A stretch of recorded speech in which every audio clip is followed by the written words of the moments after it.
So I think there's almost no worse feeling as a golfer that you've hit that great tee shot and maybe you've just got a wedge in your hand into the green. It's a green light flag and you hit that chunky one, lose loads of distance on the shot.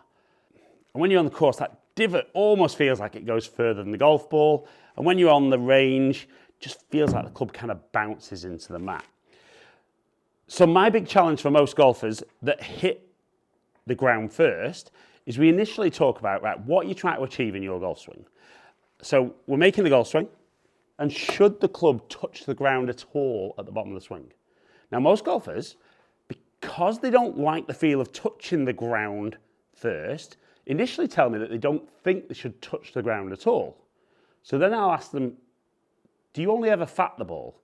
And they'll say, no, sometimes I'll fat, or majority of the time I'll fat it, sometimes I'll thin it, sometimes with the longer clubs I'll top it, and occasionally I get a good strike. And it feels amazing, but I don't know what I've done differently.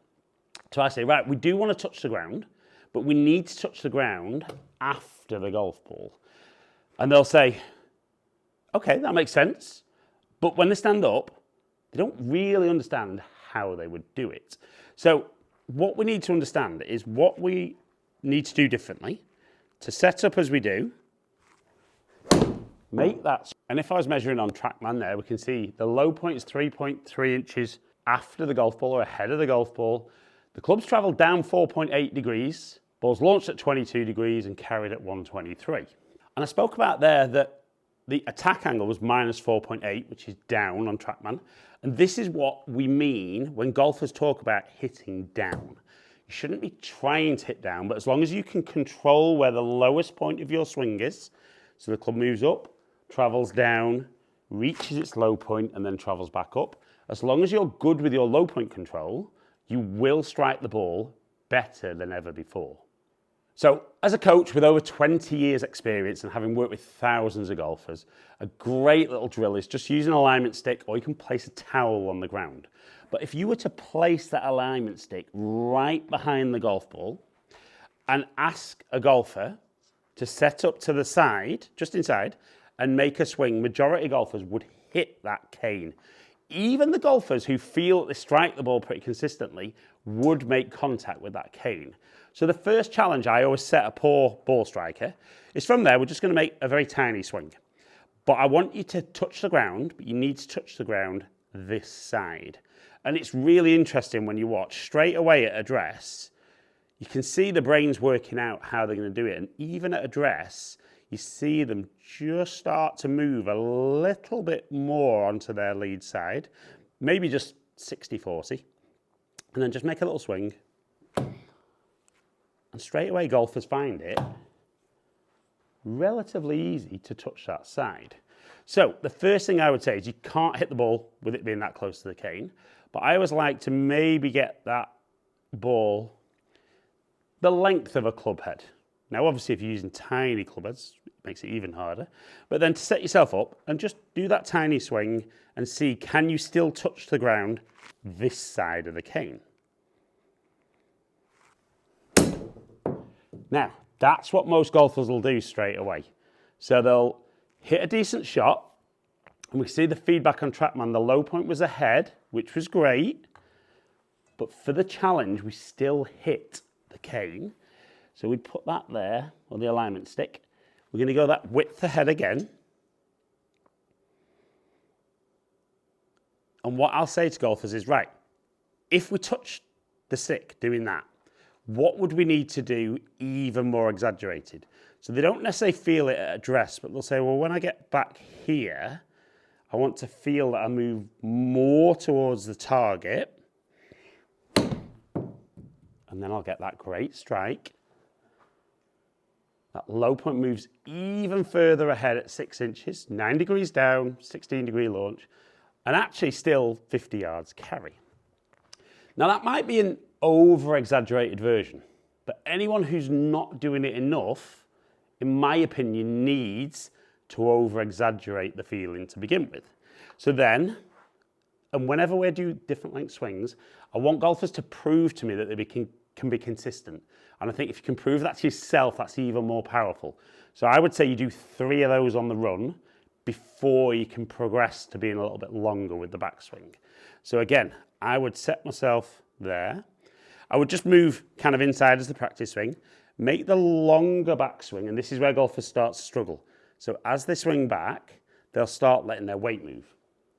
But you can see there, as my weight moves, all of my body moves back behind the golf ball, which it means that I've got a long way to move in a very short space of time.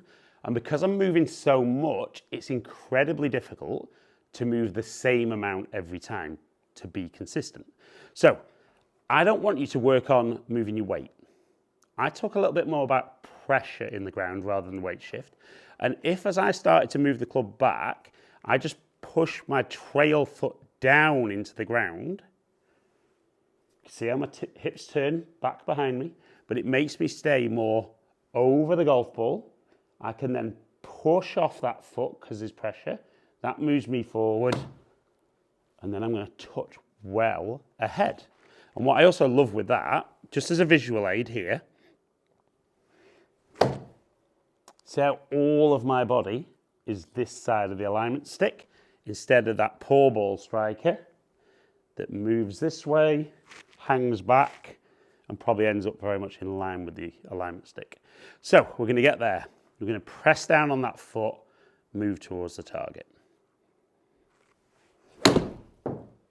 Straight away, we see 5.6 inches ahead, 8 degrees down, 17.5 degree launch angle, and 110 mile an hour. So again, we go through the 3 shots, we feel some consistency, but we're maybe not quite where I would like to be. More than anything, my strike's great, but my distance maybe isn't quite there at the moment. So the final piece of the puzzle, and this isn't to give you a lot to think about, is once I'm making that movement in the backswing and starting my downswing, I then want to feel like I get my body out of the way. And again, the reason for that is the lowest point of your golf swing should be pretty much opposite that lead armpit. So if I were to make the movement that we've spoken about, and even our shift, if I try and kind of stay inside on the way down, we can see how this doesn't end up very far ahead, so I'd still hit that cane. Whereas if I turn out the way, see how much further ahead this is, that's going to improve low point control and strike. So again, we're going to get there, focus on those little moves. 4.7 inches ahead, 6.4 degrees down, just under 19 degree launch angle and just under 123 carry. And all of a sudden, that's kind of, maybe not my perfect wedge shot, but definitely for me, starting to feel really crisp with the strike, nice and powerful, and still lots of control. Now, like every great drill though, it's fantastic if you can do it when the alignment stick's there. The proof in the pudding is, can you do it when it's not there? So again, we're going to set up, ball in the middle with the wedge, focus on those movements, and let's see what that gives us. So we can see 5.2 inches ahead, 7 degrees down, 17 degree launch, and 120 carry. So all of a sudden, we're seeing the low point ahead every time, the club traveling down a lot, but we'd expect that with a short iron with lots of loft, and we're seeing a consistent distance. Now, I did mention that this is with irons, hybrids, and fairway woods. So once that low point control is good, we don't need, as the clubs get longer, the club to travel down quite as much, but your movement stays the same. And if you're good with it, then you just move your ball position slightly forward with the longer clubs, giving a slightly less aggressive downward angle of attack, a slightly shallower angle of attack. But it's that key of be good, work on what you need to eliminate hitting the ground first. And there is no better feeling than striking ball and then turf or ball and then mat and knowing that you're in the right direction to become a great ball striker.